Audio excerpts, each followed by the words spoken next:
திரு அக்னீஸ்வரன், கூட்டணி தொடர்பாக இபிஎஸ்ட ஒவ்வொரு முறை கேள்வி கேட்கிற போதும் அவர் சொல்வது 6 மாசம் கழிச்சு பார்த்துக்கலாம், அப்புறம் அடுத்த செய்தியாளர் சந்திப்பில் தேர்தல் நெருங்கி வரட்டுங்க, அப்போ அதை பற்றி பேசிக்கலாம் அப்படின்னு சொல்லிட்டே இருந்தார்.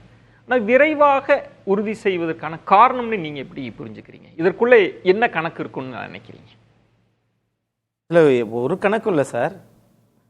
கொஞ்சம் 2 பேருமே அவசரப்பட்டுட்டாங்களோ அப்படின்னு நான் பார்க்குறேன். ஏன்னா நம்ம பேசிய வந்த காலத்திற்கும் பேசின இடத்துக்கும் உடனே மணி சார் சொல்றாரு, பரிமாற உலகம் வேணாம்பா, நீ நேரம் பாயிண்ட் வாப்பா அப்படிங்கிறார். யாருடைய வியூகம் வெற்றி பெற்றது? திரு எடப்பாடி பழனிசாமி அவர்கள் வியூகமா? இந்திய நாட்டினுடைய உள்துறை அமைச்சர் திரு அமித்ஷா அவர்களுடைய வியூகமா? இது யாருடைய வியூகமே அல்ல. மக்கள் என்ன தீர்ப்பளிக்கிறார்கள் 2026 அப்பொழுதுதான் யாருடைய வியூகம் வெற்றி பெற்றது நம்ம சொல்ல முடியும். அரசியலே அதானே. அது வெற்றி தோல்வின்றது இந்த இடத்துல. அதுக்காகத்தானே இந்த கூட்டணி. நான் எதை புரிஞ்சுக்கிட்டுமா இல்ல, நான் என்ன சொல்றேன்னா, நான் அந்த இடத்துக்கு வரல அக்னீஸ்வரன். ஒரு வாய்ப்பு இருந்தது இபிஎஸ் அவர்களுக்கு, ஒன்றுபட்ட அதிமுக வலுவாக வைத்துக்கொண்டு சந்திப்பதுன்றது ஒன்று, இல்லைன்னா ஒன்றுபட்ட அதிமுக விஜய் அவர்களோட கூட்டணி அப்படின்ற 2 ஆப்ஷன் இருந்தது. அதை விடுத்து பாஜக அப்படின்னா அதுக்குள்ள ஏதாவது கணக்கு இருக்கணும்ல. பாஜக தேவைன்ற இடத்துக்கு நகர்ந்ததன் பின்னணியை தான் நான் தெரிஞ்சுக்க. பிற தேவைகளுக்காகவெல்லாம் திரு எடப்பாடி பழனிசாமி தேவைன்றது அவனோட நெசசிட்டியை புரிஞ்சுக்கிறதுக்காக கேட்கிறேன். இப்போ மணி சார் சொன்னார்ல, காமன் மினிமம் ப்ரோக்ராம்னா என்னன்னு சொல்லுங்கப்பான்னு கேட்டார்ல, குறைந்தபட்ச செயல் திட்டம். அந்த குறைந்தபட்ச செயல் திட்டம் பாஜகவும் அதிமுகவும் என்ன குறைந்தபட்ச செயல் திட்டம் போடுவாங்கன்னு நீங்க நினைக்கிறீங்க?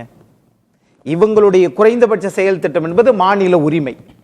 எங்க இருமொழி கொள்கை, நீட்டு விளக்கு, அது மாதிரி தொகுதி மறுவரை எங்களுக்கு குறைக்க கூடாது. இப்ப அவங்களுடைய இதில் என்ன பண்ணுவாங்க? இதையெல்லாம் ஒத்துக்கொண்டால், மக்கள் அதை ஏற்றுக்கொண்டால், இதுதானே சார். இன்னும் கூட்டணிகள் பல வந்தால் சார். அதுல பாஜக இருந்தபோது காமன் மினிமம் ப்ரோக்ராம் போட்டதுல இதெல்லாம் செய்யக்கூடாதுன்ற இடத்துக்கு அன்னைக்கு இருந்த பாஜக வேற சார். நீங்க அதெல்லாம் நினைச்சிடாதீங்க, அது விட்டுருங்க. இன்னைக்கு இருக்கிறது வேற. இந்த அவசர நிலையை சற்று தள்ளி போட்டிருக்கலாம். அதுதான் உங்க பார்வை. அப்படிதான் நான் பார்க்கிறேன். இவ்வளவு அவசரம் ஏன்னா நாம பேசிய பேச்சுக்கும் பத்திரிகையாளர்கள் சந்திப்பில் நாம எடுத்த நிலைப்பாட்டுக்கும் இன்னைக்கு இந்த நிலைக்கும் ஒப்பிட்டு பார்ப்பாங்கல்ல, படம் ஓடும்ல. கொஞ்சம் அவசரம்னு பாக்குறீங்க, அவசரப்பட்டுட்டாங்கன்றதுதான். ஆமா. திரு ஜென்ரம் சைதை துரைசாமி போன்றவர்கள்லாம் சொன்னது, ஏன் விஜய் வேண்டாம், ஏன் பாஜக வேணும் அப்படின்னா, இங்கு அதிகாரத்தில் திமுக இருக்கு, அவங்க எல்லா விஷயத்திலையும் எல்லாத்தையும் பயன்படுத்துவாங்க. அப்ப நமக்கு பாஜக மத்தியில் அதிகாரம் இருக்கிற போது இந்த அலைன்ஸ் தான் சரியா இருக்கும், ப்ரூவ் பண்ணாத விஜயோட எல்லாம் போயிட முடியாது. இன்னொன்று, பாஜக அதிமுக வந்தாலே அது வெற்றி கூட்டணி, அதுக்காகவே அதை வேண்டான்லாம் சொல்றாங்க. எங்களுக்கு தெரியும் எப்படி டீல் பண்றது அப்படின்னு சொல்றாரு. அதாவது எங்களுக்கு தெரியும் எப்படி டீல் பண்ணணும்னு அப்படின்னு அரசியல்வாதிகள் யார் சொன்னாலும் நான் அதை ஏற்கிறேன். ஆனா அவங்க என்ன செய்யறாங்களோ அதை பற்றி நானோ மணியோ கருத்து சொல்றது எங்களுடைய. நீங்க ஓடவே தெரியாது, நீங்க திண்ணையில உட்காந்துட்டு நாங்க ஓடுற ஆட்களை எப்படி 100 மீட்டர்ஸ் டேஷ் ஜெயிக்க முடியும்னு எங்களுக்கு நீங்க ஆலோசனை சொல்றீங்களா, அறிவுரை சொல்றீங்களான்னு அவங்க கேட்டாங்கன்னா அது முழுக்க முழுக்க நியாயமானதுங்கிறதையும் ஏற்கிறேன். ஆனாலும் நாங்க வெளியில இருந்து இப்படிதான் சொல்லுவோம் அப்படின்னு நான் சொல்றேன். அதுல அவர் சொல்றாருல, அவர் அந்த காலத்திலேயே இருக்கிறாரு, எம்ஜிஆர் பீரியட்லயே இருக்கிறாரு. அப்போ அந்த 3 கட்சிகள் தான் மேஜர் கட்சிகளாக இருந்தது. காங்கிரஸ், திமுக, அண்ணா திமுக யாரோட காங்கிரஸ் சேருதோ அவங்களுக்கு வெற்றி. காங்கிரஸ் தான் அங்கே ஆட்சியிலேயே இருந்தது. அதனால இங்க ஆட்சியில இல்லைன்னா காங்கிரஸோட இருக்கிறதன் மூலமாக பவரை பேலன்ஸ் பண்ண முடியும்னு முன்னாடி ஒரு ஃபார்முலாவை இந்த கட்சிகள் வைத்திருந்தன. அன்றைக்கு ஒன்றிய அரசு மேல இவ்வளவு நெருக்கடிகள் தம் மாநிலத்துக்கு இல்லை. அங்க அதாவது ஸ்ட்ரக்சரலி இருந்தா கூட அது கழுத்தை நெரிக்கிற மாதிரியாக இருந்த ஒன்றிய அரசுகள் மாநிலங்களை நெருக்கல. ஆனா இப்போ எல்லா வகையிலையும் நெருக்கிக்கிட்டு இருக்கிற நேரத்துல அந்த நெருக்குதலுக்கு தங்களையும் ஒப்பு கொடுக்கிற வேலையை ஒரு முக்கியமான மாநில கட்சி செய்யுது அப்படிங்கிறது ரொம்ப ரொம்ப டேமேஜிங் எஃபெக்டை தமிழ்நாட்டுக்கு கொடுக்கும். அப்படிங்கிறதுனால அது கவலையோடு பார்க்கப்படுகிறது. நீங்க தமிழ்நாட்டு நலன் சார்ந்துன்னு உங்க அரசியல் பார்வையே தமிழ்நாட்டு நலன் சார்ந்து அப்படின்னு தான் நான் அதை அப்படிதான் யோசிச்சேன். ஆமா, நான் 2வது இடத்துல திமுகவுக்கு அடுத்தாப்புல அதிமுக இருக்கணும் அப்படின்னு தான் நினைக்கிறேன். ஆனா அதிமுக பாஜக கூட்டணின்னு அது போகும்போது அது அந்த மாதிரி ஒரு நிலை வரக்கூடாது அப்படிங்கிற பார்வை வருது. திருமணி, இப்போ விஜய் அவர்களும் அவங்களுக்கு ஆப்ஷன்ல இருந்தாங்க, ஒன்றுபட்டே கூட இருக்கலாம்னா இபிஎஸ் அவர்கள் யோசிக்கிறது அப்படின்றது, முதல்ல நான் கட்சியை காப்பாற்றணும், அவர் ஓபிஎஸ் டிடி ஒரு காலம் வாய்ப்பே இல்லைன்ட்டார். இவங்கெல்லாம் வந்தா எனக்கு பிரச்சனை அப்படின்னு. பாஜகவோட ஒரு வெற்றி கூட்டணி, ஏன்னா திமுகவை நான் வீழ்த்தணுன்ற இடத்துக்கு அவர் நகர்றாரு அப்படின்னா அது ஒரு வியூக ரீதியா சரின்னு புரிஞ்சுக்க முடியாதா? இல்லை, இந்த பார்வையே தவறு. அவர் கிவன் அ சாய்ஸ், அவர் விஜயோட தாவேக்காவோட தான் அவர் போயிருப்பார், ஏடிஎம்கே போயிருக்கோம். அவங்களுக்கு அந்த ஆப்ஷனை பிஜேபி கொடுக்கல. இது வந்து அண்டர் கம்பல்ஷன் தான் நான் உறுதியாக நம்புகிறேன். இது ஒரு விதத்தில் ஏடிஎம்கேவும் ஒரு விக்டிம் தான். அவங்க வேறு வழி இல்லை, அவங்க கட்டுண்டு கிடக்கிறார்கள். ஏன்னா 4 ஆண்டு கால ஆட்சியில் நடைபெற்ற பல சம்பவங்கள், எடுக்கப்பட்ட கோப்புகள், இதெல்லாம் வந்து மோடி மேசையில் தூங்கிட்டு இருக்கு. இன்றைக்கி நேரு அவர்களுடைய வீட்டுக்கும் செந்தில் பாலாஜி வீட்டுக்கும் வர மாதிரி இடி வந்து கண்டிப்பாக வந்து எடப்பாடி அவர்கள் அமைச்சரவையில் இருந்த கிட்டத்தட்ட 6லேருந்து 8 அமைச்சர்கள் ஆல்ரெடி இடி ரேடாரில் தான் இருக்காங்க. அவங்களுடைய ஒரு முடிவு எடுக்க முடிஞ்சது இல்லை, அது அவங்க லாங் ரோப் கொடுத்தாங்க. பிஜேபி வந்து அப்போ லாங் ரோப் கொடுத்தாங்க. தமிழ்நாட்டில் நல்லா தெரியும் 40-0 அவங்களுக்கு தெரியும். அதனால் அவங்க பகச்சிக்க விரும்பல. பட் 26 நீங்கள் நல்லா ஞாபகம் வச்சுக்கோங்க விஜயன். இந்த ஹோல் ட்ராமாவை நம்ம எப்படி புரிஞ்சுக்கணும்னா, அவங்க ஏன் தமிழ்நாட்டு மேலே ஓராண்டுக்கு முன்பே எவ்வளோ குறி வைக்கிறாங்கன்னா, 29 மக்களவைத் தேர்தலில் 4வது முறையாக ஒரு வெற்றி பெற வேண்டும் என்றால் தமிழ்நாட்டிலேருந்து கடந்த 3 தேர்தல்களில் அவர்களுக்கு கிடைச்ச அந்த 40 சீட் அகெயின்ஸ்ட் என்டிஏ வந்தது வரக்கூடாது. குறைஞ்சது 20 சீட்டாக அதில் அடி வாங்கணும். அவங்க பார்வை வந்து திமுக கூட கிடையாது, அவங்க பார்வை காங்கிரஸ். பிஜேபியோட மெயின் எனிமி காங்கிரஸ் தான், திமுக கிடையாது. 3 தேர்தல்களில் மோடி திரும்ப ஜெயிக்கும் பொழுது வந்து தமிழ்நாட்டில் மட்டும்தான் அவங்க திரும்ப தோல்விகளை சந்திச்சாங்க.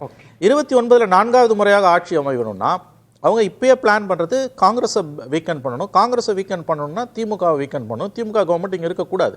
26ல் எப்படியா இந்த கவர்மெண்ட்டை அகற்றணும்னு பார்ப்பது. 29ல் காங்கிரஸ் அங்கே வந்து அல்லது என்டிஏவுக்கு எதிரான 40 சீட் கடந்த 3 தேர்தல்களில் வந்தது வரக்கூடாது. அதற்காகத்தான் ஏடிஎம்கேவோட ஒரு அலையன்ஸை வைக்கிறாங்க. நான் இன்னொன்று முடிச்சிடுறேன். விஜயோட தான் கிவன் அ சாய்ஸ், அவர் ஏடிஎம்கே விஜயோட தான் போயிருப்பாங்க. அவங்களுக்கு சாய்ஸ் கிடையாது. இதுலயும் வின் வின் சிச்சுவேஷன் கிடையாதா? அதிமுகவுக்கும் பெனிஃபிட் தான், ஒரு பெனிஃபிட்டும் கிடையாது. லாங் டர்ம்ல உங்களுக்கு போகுது.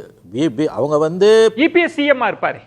அது வந்து என்ன அதிகாரம் இருக்கு? பால் தாக்கரேக்கு பிறகு சிவசேனாக்கு என்ன நடந்ததோ அது இன்னைக்கு அதிமுக நடக்க ஆரம்பித்திருக்கிறது. இதுக்கு மேலே நம்மளை ஏமாத்திக்க முடியாது. நிதிஷ்குமாருக்கு என்ன நடக்குது இன்னைக்கு அங்க?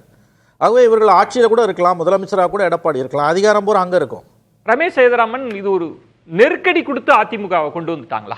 அப்படி ஒரு பார்வை இருக்கா? இல்ல, அப்படி பார்க்கலங்க. இன்னைக்கு இந்த கூட்டணியை பொறுத்த வரைக்கும் 2 கட்சிகளுக்கும் ஒருவர் தேவை அப்படிங்கிற ஒரு நிலையை நோக்கி போயிருக்காங்கன்னு பார்க்கணும். நான் திரும்பவும் சொன்னதுதான், நீங்க தனிப்பட்ட முறையில வந்து இன்னைக்கு தேர்தலை சந்திக்க முடியும் அப்படிங்கிற ஒரு நிலைமை இருந்தா அது சிச்சுவேஷன் வேற. அந்த பல்ஸ் செக்க இந்த இடைத்தேர்தல்கள்ல அதிமுக செய்திருக்கிறது. அவங்க செஞ்சு பார்த்துட்டாங்க. அதனால அவங்களுக்கும் நம்பர் வேணும், இவங்களுக்கும் நம்பர் வேணும். நிச்சயமா வந்து திரு ரமேஷ் சேதுராமன், இப்ப மணி அவர்கள் சொல்ற பாயிண்ட், விஜய்ன்ற வாய்ப்பு அவங்களுக்கு இருந்தது. பட் பாஜக விஜயோட அதிமுக போக விரும்பல, ஒரு நெருக்கடி கொடுத்து அதிமுக கொண்டு வந்திருக்காங்க. நான் என்ன கேக்குறேன், இல்ல இப்போ இன்னும் சொல்ல போனா நீங்க ஃபியூச்சர்ல வந்து சீமான் போன்றவர்களை கூட இங்க வந்து உள்ள இழுக்கிறதுக்கான வாய்ப்புகள் இருக்கும் அப்படிங்கிற மாதிரி எல்லாம் பேசப்படுது. ஆனா என்னுடைய கேள்வி, அவங்களோட ஓட் பேங்க் என்னன்னே தெரியாது. இன்னைக்கு நீங்க விஜய் வாக்கு வங்கி அப்படின்னு நீங்க எடுத்தீங்கன்னா எல்லாம் 19 சொல்றாங்க. அப்படியே வந்து தாய்மார்கள் ஓட்டு போட்டுருவாங்க, இளைஞர்கள் ஓட்டு போட்டுருவாங்க, எல்லாமே நீங்க வந்து சொல்றீங்க. ஆனா இன்னைக்கு, அதாவது நீங்க தாவேக்கா ஆரம்பித்த நாளில இருந்து இன்னி வரைக்கும் பாருங்க, அவங்களது ஏதாவது ஒரு சாலிடான ஒரு மூவ்னு நீங்க காட்ட முடியுமா? இன்னும் அவங்க வந்து நம்ம புசி புட்டிங்கன்னு சொல்லுவோம். அதாவது எப்படின்னாக்கா ரொம்ப ஒரு கால்ல தண்ணிப்படாம மெதுவா 10 நடக்கிறதுன்னு சொல்றோம். அந்த மாதிரி வந்து பார்த்து என்ன நடக்குதுன்னு யாருக்கும் தெரியல. ஒன்றுபட்ட அதிமுக இல்ல அதிமுக விஜய் மட்டும் இல்லையே, பாமக, தேமுதிக இப்படி ஒரு கூட்டணி அமைச்சிருந்தா அது அவங்களுக்கு வாய்ப்பா இருந்திருக்காதா? நீங்க தேமுதிக எல்லாம் எங்கெங்க இருக்கு? நிஜமாவே அவங்களோட வாக்கு சதவீதம் என்னங்க? நிஜமாவே சொல்றேன். நான் என்ன கேட்கிறேன், தேமுதிக அவர்களுடைய வாக்கு சதவீதம்ங்கிறது இன்னைக்கு என்ன? நான் இன்னொரு கேள்வி கேட்கிறேன் ரமேஷ் சேதுராமன், மந்திரி சபையில் பங்கு கேட்கிற அளவிற்கு பாஜக தனிப்பட்ட கட்சியின் வாக்கு சதவீதம் என்னன்னு எதிர்கேள்வி வந்தா என்ன பதில் சொல்லுவீங்க? இருங்க வேற, நான் திரும்பவும் சொல்லக்கூடியது, நீங்க அட்லீஸ்ட் ஒரு கன்சிடரபிள் அமௌண்ட் ஆஃப் வாக்கு வங்கி இருக்குங்கிறத இங்க ப்ரூவ் பண்ண முடியும். ஏன்னா எத்தனை எம்எல்ஏஸ் இருக்காங்க நீங்க பாருங்க. தேமுதிகல நீங்க எத்தனை எம்எல்ஏ நீ காட்டுங்க, நீங்க ஒரு எம்எல்ஏ காட்டுங்க. இப்ப நீங்க கேக்குற கணக்கே வரேன். ஒரு நிமிஷம், நாம் தமிழர் கட்சியில வாக்கு சதவீதம் கிட்டத்தட்ட 8%, 7%, 9% சொல்லக்கூடிய நாம் தமிழர் கட்சியை நீங்க எடுத்துக்கொண்டீர்களா? அவங்களுக்கு ஒரு எம்எல்ஏ இருக்காங்களாங்கிற ஒரு கேள்வி இருக்கு. இல்ல, ஒரு பாஜக ஒரு நல்ல இடத்துக்கு வந்ததுனால நீங்க இந்த புள்ளியில எனக்கு விளக்கம் கொடுங்க. 8% வச்சுக்கலாம். கிட்டத்தட்ட பாஜகவின் வாக்கு சதவீதத்தையும் நம்ம அப்படி கணக்குறப்ப 8%. ஒருவேளை நாம் தமிழரே அதிமுகவோட கூட்டணிக்கு வருதுன்னு வைங்க, கூட்டணி மந்திரி சபை கேட்டிருக்க முடியுமா நாம் தமிழரால? அதிமுக அதை ஆஃபர் பண்ணி இருக்குமா? இப்ப பாஜகவுக்கு மட்டும் பண்ணுதுன்னா அது யாரோட சாய்ஸ்ன்றதுதான் மூத்த பத்திரிகையாளர்கள் 2 பேரும் எழுப்பிய கேள்வி.